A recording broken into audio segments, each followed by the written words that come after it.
আজকের রেসিপিটা আমি আপনাদের সাথে শেয়ার করে দেখাবো চটপটি রেসিপি। খুব সহজেই এবং কম সময়ে কিভাবে চটপটি তৈরি করা যায় সেটাই আমি আপনাদের দেখিয়ে দেব। ছোট বড় সবারই চটপটি খুব পছন্দ। আর সেটা যদি ঘরে তৈরি হয় স্বাস্থ্যকরভাবে তবে তো আর কথাই নেই। তো আর কথা না বলে চলুন, আমি স্বপ্না আপনাদের সাথে আছি ফ্লেভার জোন চ্যানেলে।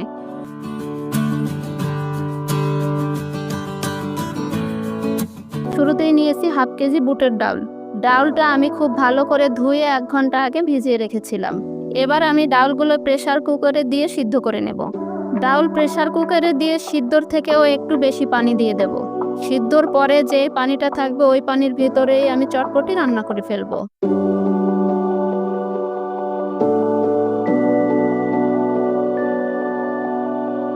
প্রেসার কুকারে আমি মাত্র 3টে সিটি দিয়ে দিয়েছি। এতেই আমার ডালটা পারফেক্টভাবে সিদ্ধ হয়ে গেছে।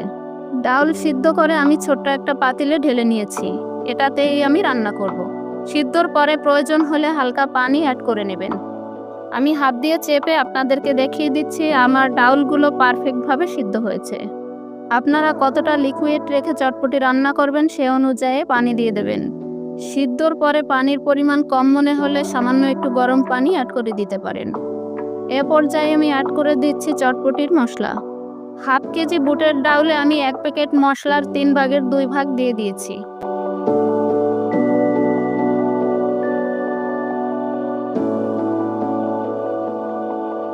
দিয়ে দিচ্ছি হাফ টেবিল চামচ শুকনো ভাজা লঙ্কার গুঁড়ো। দিয়ে দিচ্ছি হাফ কাপ মতো ফ্রেশ ধনিয়া পাতা কুচি। চুলার আগুন মাঝারি আঁচে রেখে আমি সব মশলাগুলো একে একে অ্যাড করে দিচ্ছি। এবারে দিয়ে দিচ্ছি 1 টেবিল চামচ ম্যাগি মশলা।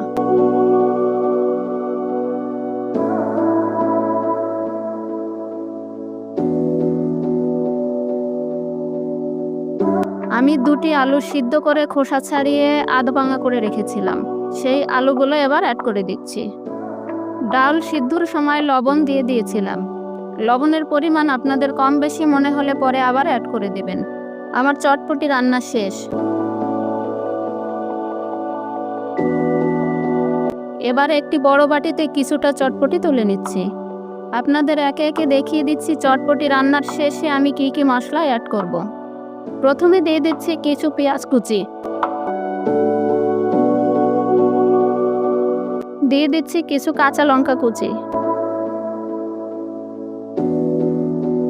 এবারে দিয়ে দিচ্ছি কিছু শসা কুচি।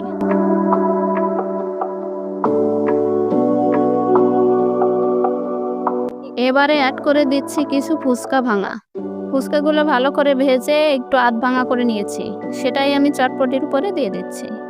দিয়ে দিচ্ছি কিছু টমেটো কুচি।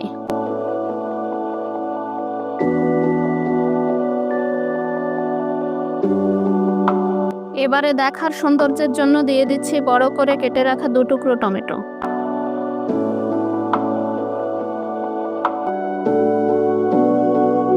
দিয়ে দিচ্ছি বড় 2 পিস শসার টুকরো। একটি ডিম সিদ্ধ করে 2 টুকরো করে কেটে সেটি উপরে দিয়ে দিচ্ছি। এবারে দিয়ে দিচ্ছি কিছু কুচি করে রাখা ডিম। আপনারা দেখতে পাচ্ছেন আমার চটপটির বাটি সাজানোটা কতটা লোভনীয় ও সুন্দর হয়েছে। চটপটিগুলো সাজানো শেষ।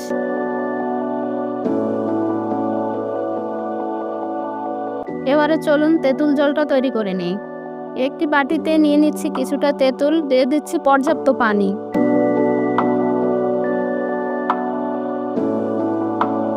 এবারে তেঁতুলটা হাত দিয়ে খুব ভালো করে কষলে পানির সাথে মিশিয়ে দিচ্ছি।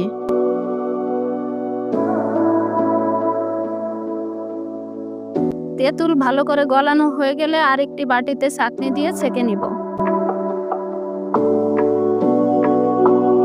এবারে তেঁতুল জলে মিশিয়ে দিচ্ছি হাফ টেবিল চামচ শুকনো ভাজা লঙ্কার গুঁড়ো। এবার এর ভিতরে দিয়ে দিচ্ছি সামান্য লবণ। দিয়ে দিচ্ছি কিছু কাঁচা লঙ্কা কুচি। দিয়ে দিচ্ছি সামান্য ধনিয়া পাতা। এবার সবকিছু তেঁতুল জলের সাথে খুব ভালোভাবে মিশিয়ে দিচ্ছি। আমার তেঁতুল জলটা দারুণ হয়েছে। চটপটি পরিবেশনের সময় যে যার ইচ্ছে মতো তেঁতুল জল নিয়ে নেবে। আমার আজকের চটপটি রেসিপি কেমন হলো সেটি কমেন্ট বক্সে জানাতে ভুলবেন না। এরকম আরও কোনো ইউনিক রেসিপি পেতে চাইলে তা আপনারা কমেন্ট বক্সে আমাদের জানাতে পারেন। অবশ্যই সেটি আপনাদের সামনে দেখানোর চেষ্টা করব। আমাদের আজকের চটপটির স্বাদটা দারুণ ছিল। আমাদের আজকের রেসিপিটি ভালো লাগলে ভিডিওটিতে লাইক দিয়ে দিন। চ্যানেলটি এখনও যারা সাবস্ক্রাইব করেননি তারা আর দেরি না করে সাবস্ক্রাইব করে পাশেই থাকুন।